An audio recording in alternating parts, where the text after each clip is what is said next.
بس رمضان کی سب سے بڑی تیاری کیا ہے کہ اپنے دلوں کو صاف کر لو پہلے سے، کہ جس دل میں نفرت ہو، بغض ہو، کسی کے لیے غصہ ہو، کسی کے لیے کیا کیا جذبے ہوں، دل صاف کرنا۔ ہمارے گھروں میں روزانہ جھاڑو ہوتا ہے، یہاں مدرسے میں روزانہ صفائی ہوتی کہ نہیں ہوتی؟ چونکہ دنیا کی اصل گندگی ہے تو جھاڑو ہاتھ سے نہیں چھوٹ سکتا۔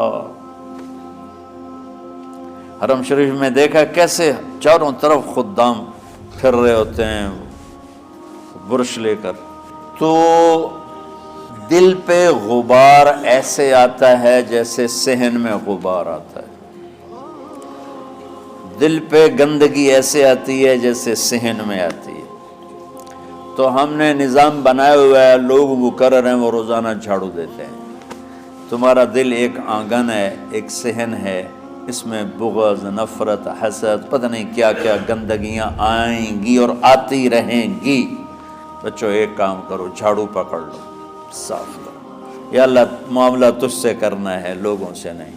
کسی نے برا کہا، کسی نے غیبت کی، کسی نے گالی دی، کسی نے دھکا دیا، کسی نے حق مارا، کسی نے کچھ کیا، یا اللہ تیرے سپرد میں نے اپنے دل کو سب سے صاف کیا، میں نے اپنے دل کو سب سے صاف کیا۔ یہ اتنی بڑی عبادت ہے کہ بڑے بڑے نفلوں والے، تہجد والے، حج عمرے روزے والے تمہیں نہیں پکڑ سکیں گے، کیونکہ اس کا کرنے والا دنیا میں کوئی نہیں۔ نفل پڑھنے والے تو بے شمار ہیں، عمرے کرنے والے بے شمار ہیں، علماء بے شمار ہیں، حاجی بے شمار ہیں، سخاوت کرنے والے بے شمار ہیں، لیکن اس ٹکڑے کو صاف کرنے والا لاکھوں میں ایک بھی نہیں ہے۔ مشکل کام ہے، آپ یہ سیکھ لیں، صاف کرو، صاف کرو، صاف کرو۔ یہ رمضان کی سب سے بڑی تیاری اور علم کو حاصل کرنے کی سب سے بڑی چابی ہے کہ اپنے دل کو کھلا کر لو۔ کوئی چیز خالی ہوگی تو کچھ آئے گا۔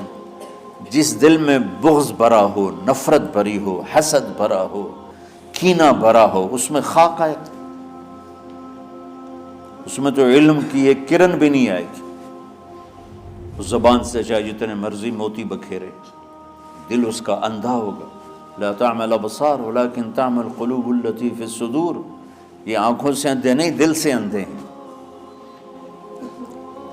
تو بچوں اپنے دل کو صاف کرنا سیکھو۔ وہ کتنی مشہور حدیث ہے، آپ نے کہا اس دروازے سے ایک جنتی آ رہا ہے، تو ایک انصاری صحابی داخل ہوئے، جوتا ہاتھ میں، داڑھی میں وضو کا پانی۔ اگلے دن اس دروازے سے ایک جنتی آ رہا ہے، تو ایک صحابی آئے، ہاتھ میں جوتا، داڑھی میں وضو کا پانی، وہی صحابی۔ اگلے دن اس دروازے سے ایک جنتی آ رہا ہے، تو وہی صحابی 3 دن جنت کی بشارت لیے۔ اس صحابہ کی جماعت میں ایک شخص ہیں جن کا نام ہے عبداللہ بن عمرو بن عاص۔ ان سے بڑا عبادت گزار صحابہ میں کوئی نہیں تھا، نہ سابقین میں نہ متاخرین میں، نہ پہلوں میں نہ بعد والوں میں۔ ان کی عبادت کیا تھی؟ ساری رات جاگنا، سارے دن کا روزہ، اور ایک ختم قرآن صبح سے شام۔ اتنی اللہ نے طاقت دی تھی۔ پھر وہ غلو والی بات آ گئی، ایکسٹریم ہونے والی بات آ گئی۔ ان کی شادی والی رات حجلہ عروسی میں داخل ہو رہے ہیں، دلہن کے کمرے میں داخل ہو رہے ہیں، اور مصلی بچھا کے اللہ اکبر، اور دیر نفل تے نفل، دیر نفل تے نفل۔ تو ان کی بیگم نے دیکھا تو وہ بھی خیر کا زمانہ تھا، انہوں نے بھی وضو کیا اور پیچھے مصلی بچھا کے وہ بھی فجر تک نفل پڑھتے رہے۔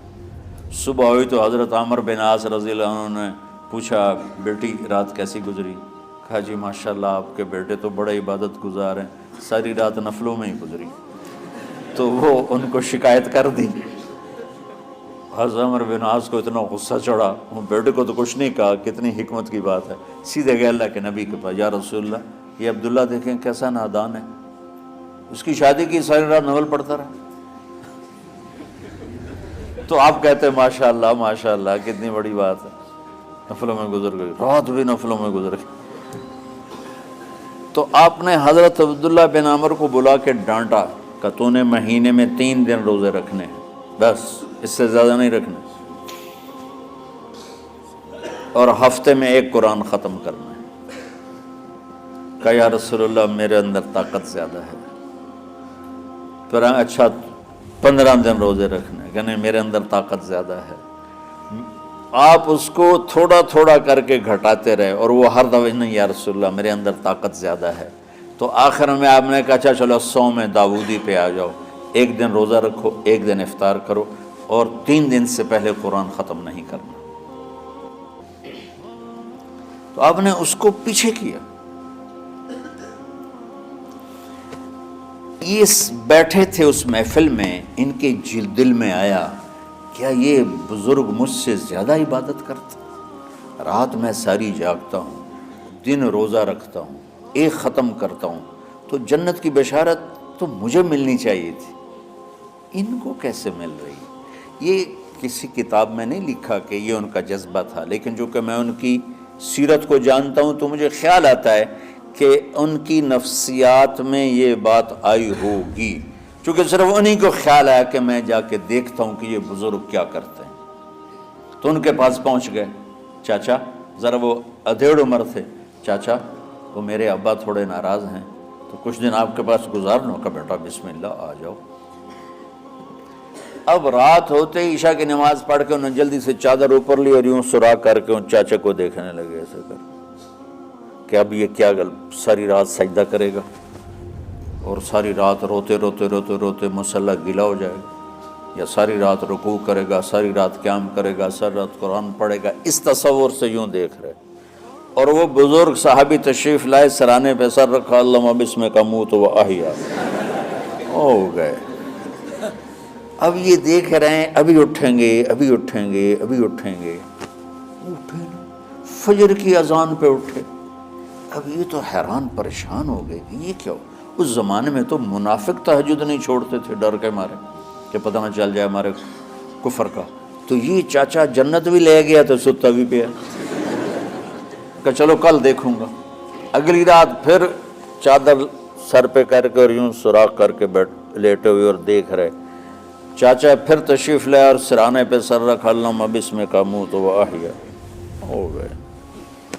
فجر کی اذان پہ اٹھے، یہ اور پریشان ہو گئے کہ میرا نبی کا فرمان تو سچا ہے، اس میں تو شک بھی کفر ہے، لیکن عمل کیا ہے جس پر اس کو جنت کی بشارت ملی؟ 2 رکعت نفل بھی نہیں۔ اور آج کے دور میں تم میں سے ماشاءاللہ اکثر بچے تہجد پڑھتے ہیں کہ 1 رات اور دیکھوں گا، تیسری رات اللہم بسمک اموت و احیا، ہو گئی ساری رات۔ تو تیسری رات پھٹ پڑے عبداللہ بن عمر، کہنے لگے چاچا میری ابا سے کوئی لڑائی نہیں تھی، 3 دن میں تیرے بارے میں سنتا رہا، جنتی جنتی جنتی۔ میں دیکھنے آیا تھا کہ آپ کیا کرتے ہیں، آپ تو کچھ بھی نہیں کرتے ہو، ساری رات سوتے رہتے ہو، اب کیا کرتے ہو؟ ان کا بیٹا یہی ہے جو تم نے دیکھا ہے۔ اب ان کو سمجھ میں نہیں آ رہا کہ یہ جوڑ کیسے بٹھاؤں، ادھر جنت کی بشارت، ادھر ساری رات خراٹے، اب یہ اس میں جوڑ کیسے بٹھاؤں، کیونکہ نبی کی بات تو غلط ہو نہیں سکتی۔ تو اب وہ نا ایسے نا بڑے بے دل سے ہو کر واپس مڑے، پتہ نہیں کی چکر ہوئے گی کوئی گل۔ جب وہ دروازے تک پہنچے تو کہنے لگے بیٹا ادھر آنا، واپس آ گئے۔ کہا میں تمہیں اصل راز کی بات بتاتا ہوں۔ کہا کیا ہے کیا ہے؟ تو یہاں ہاتھ رکھا، کہا یہ جو دل ہے نا اس میں کسی انسان کی نفرت نہیں۔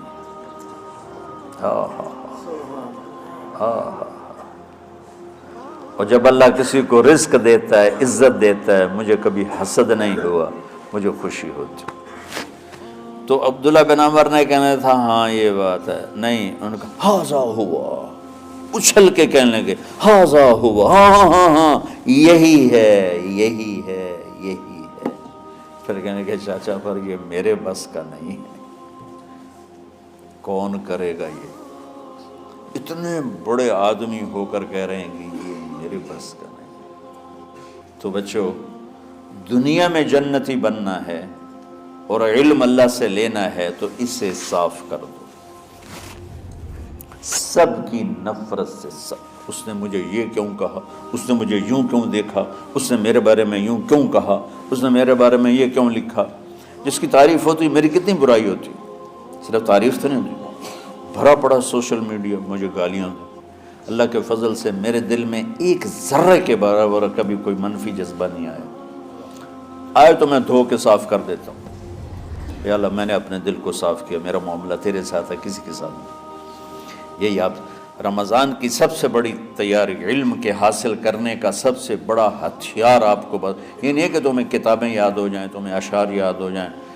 تو ساری امت سے کہتا ہوں رمضان کا استقبال کرو، دلوں کو صاف کر کے، نفرتوں کو مٹا کے، مذہبی نفرت، دنیاوی نفرت، رشتوں کی نفرت، بول چال کی نفرت، سیاست کی نفرت، لین دین کی نفرت، ان سب سے اپنے دل کو صاف کرو تاکہ رمضان میں اللہ نے علم اتارا، اللہ تعالیٰ آپ کو علم عطا فرمائے، اور باقی لوگ جو عام دنیا میں زندگی گزار رہے ہیں ان کے دلوں میں اللہ رمضان کا نور اتارے اور ہدایت کا نور اتارے۔ یہ سب سے بڑی تیاری ہے اس کی۔ اور کسی سے گلہ ہے، غصہ ہے، ناراضگی ہے، کسی سے بولتے نہیں ہو، ابھی سے شعبان آ چکا ہے، آپ شعبان سے رمضان کی تیاری شروع فرما دیتے تھے۔ تو اس کی تیاری کیا ہے؟ وہ دلوں کو صاف کرو، معاف کرو، معافی مانگو، تمہارا قصور نہیں پھر بھی معافی مانگ لو، دلوں کو صاف کرو، اور اللہ سے سخاوت مانگو کہ اللہ کو سخی بھی پسند ہے اور صاف دل والا بھی پسند ہے۔